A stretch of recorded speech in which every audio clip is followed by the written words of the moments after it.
Assalamualaikum warahmatullahi wabarakatuh. Selamat pagi semuanya. Kami dari kelompok 10.2 akan menjelaskan mengenai hak pilih, pemilu, dan anti korupsi. Sebelumnya, perkenalkan anggota kelompok kami. Ada saya sendiri, Cucu Nur Cahyati, lalu Lulu, kemudian Syaprida, Stefani, dan yang terakhir Soraya. Apa itu hak pilih dalam demokrasi kedaulatan rakyat? Dalam demokrasi, rakyat adalah pemilik dan pemegang kekuasaan tertinggi. Mereka menentukan bagaimana pemerintah dijalankan. Bisa juga berarti hak konstitusional yang memungkinkan warga negara untuk memilih wakil mereka dalam pemilihan umum. Ini mencerminkan prinsip bahwa kekuasaan politik berada di tangan rakyat yang menentukan arah pemerintahan dan kebijakan negara. Hak pilih terdiri dari hak memilih dan hak dipilih, dan dijamin oleh berbagai instrumen hukum termasuk Undang-Undang Dasar 1945 dan Deklarasi Universal Hak Asasi Manusia. Dengan hak ini, rakyat dapat berpartisipasi dalam proses politik secara langsung, memastikan akuntabilitas pemimpin, dan mencegah penyalahgunaan kekuasaan. Ada 3 tujuan mengenai hak pilih dalam demokrasi kedaulatan rakyat. Yang pertama, peralihan kekuasaan yang aman dan tertib, yang berarti proses transisi kepemimpinan dalam suatu negara yang berlangsung tanpa kekacauan atau kekerasan. Yang kedua, ada pelaksanaan kedaulatan rakyat di Indonesia, mencerminkan prinsip bahwa kekuasaan tertinggi berada di tangan rakyat dan dilaksanakan melalui mekanisme yang konstitusional.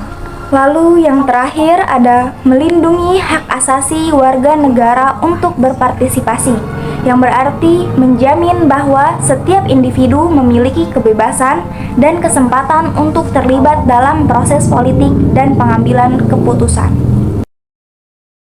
Ada 3 poin utama dalam pemilihan umum di Indonesia, diantaranya yaitu 1. Hak pilih universal. Pemilu di Indonesia menerapkan hak pilih universal. Artinya, setiap warga negara yang memenuhi syarat memiliki hak untuk memilih. Kedua, prinsip demokrasi. Pemilu dilaksanakan secara bebas, jujur, dan adil dengan melibatkan partisipasi aktif warga negara. Selain itu, dijamin kebebasan dalam berorganisasi dan berekspresi di ranah politik. Kemudian yang ketiga, partisipasi politik.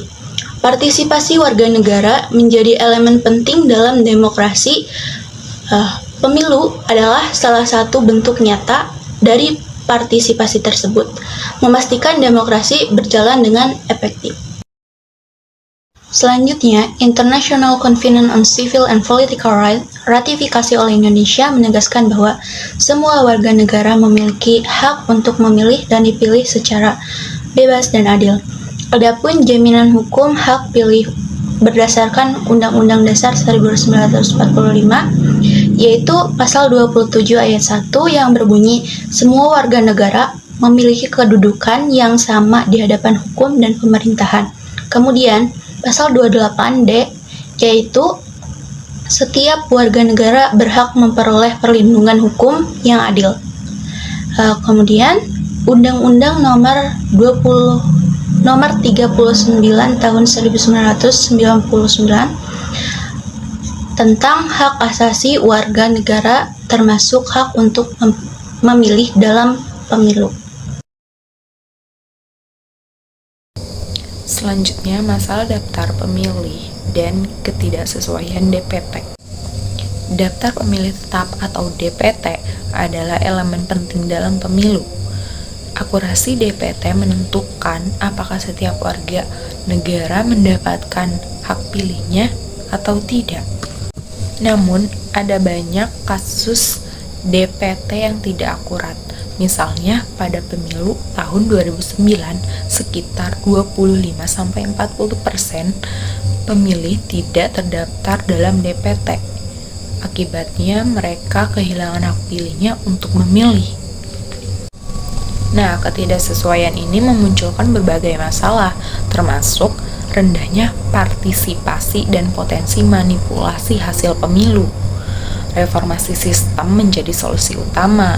Tujuannya adalah memperbaiki DPT secara komprehensif, akurat, dan terkini agar mencerminkan jumlah pemilih yang sebenarnya. Salah satu isu terbaru adalah temuan data pemilih ganda pada pemilu 2024 yang sedang menjadi perhatian KPU untuk diperbaiki. Selanjutnya, apa itu pendidikan anti korupsi? Korupsi dapat diartikan sebagai tindakan penyimpangan dari kewajiban yang dilakukan untuk keuntungan pribadi. Hal ini merupakan musuh utama pembangunan. Dalam konteks ini, kita juga mengenal istilah gratifikasi. Gratifikasi positif adalah pemberian tulus tanpa pamrih, sedangkan gratifikasi negatif adalah pemberian yang bertujuan untuk memengaruhi, dianggap seperti suap jika terkait dengan jabatan. Menurut Undang-Undang Nomor 20 Tahun 2001, gratifikasi yang melanggar kewajiban penerimaan dianggap sebagai suap. Korupsi berdampak sangat besar, mulai dari kerugian negara hingga hilangnya kepercayaan publik terhadap lembaga pemerintahan. Nah, baru-baru ini juga kasus gratifikasi pejabat publik sedang menjadi sorotan, terutama dalam proyek infrastruktur yang terindikasi manipulasi anggaran. Selanjutnya, faktor penyebab korupsi. Dalam kerangka hukum ada dua jenis faktor, yaitu faktor internal dan faktor eksternal. Dalam faktor internal, yang pertama ada tamak, yaitu sifat rakus yang mendorong seseorang untuk melakukan korupsi meski sudah berkecukupan.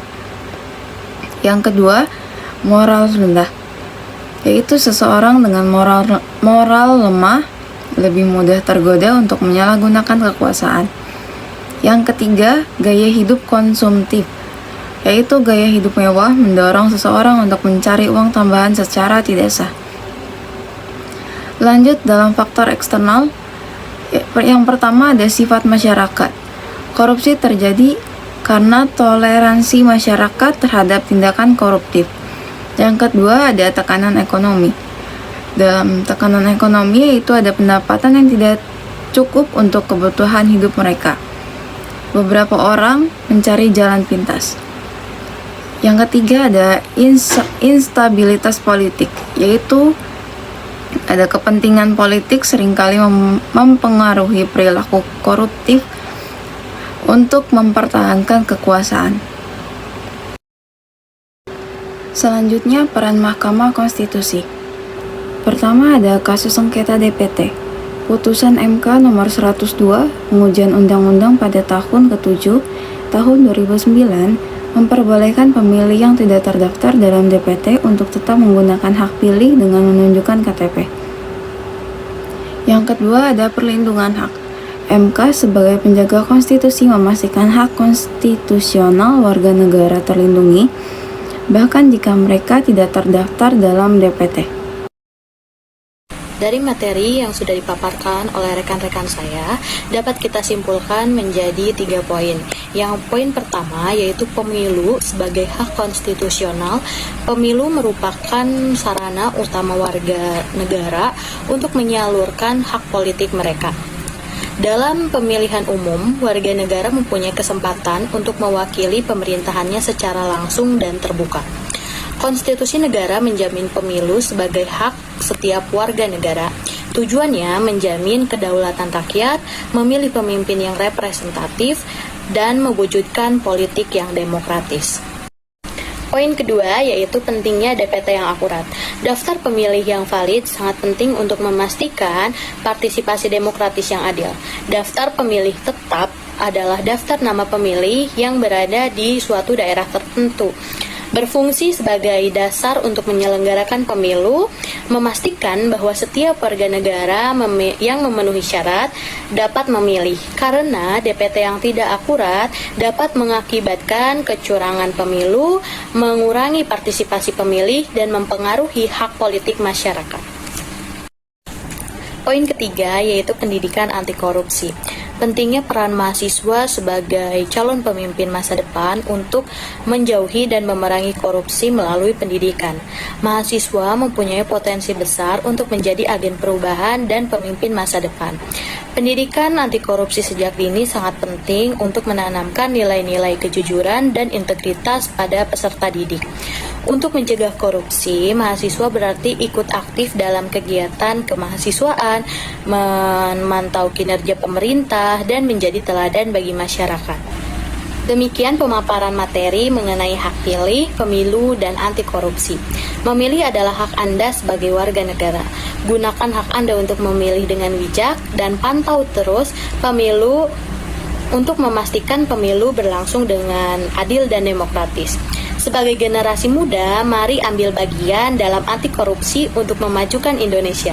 Terima kasih kepada teman-teman yang sudah menonton video ini sampai selesai. Semoga materi yang kami sampaikan dapat bermanfaat bagi kita semua.